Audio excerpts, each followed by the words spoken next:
నీతిమంతులు ఎలా ఉండాలి చెప్పండి? దేవుని నీతి నెరవేర్చాలి. నేనేమంటానంటే ఎప్పుడు నీతి కావాలి. నీ నీతి తప్పి ప్రవర్తించావా నీవు గడ్డి వల్ల పాడిపోతావు. దేవుని నీతి ఏముంది? నీ ఇంటిలో నీతి ఏముంది?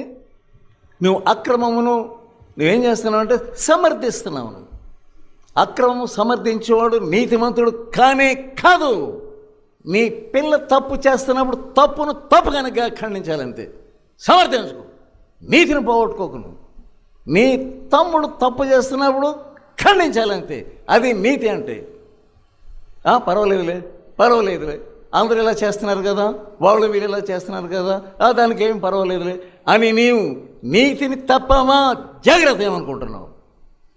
నీతిమంతులు ఎలా ఉంటారు? ఎలా ఉన్నారు? అక్కడ ఉంది చెప్పండి. నీతిమంతులు ఖర్జూర వృక్షము వలె ఖర్జూరపు వృక్షము వలె మొవ్వు వేయుదు.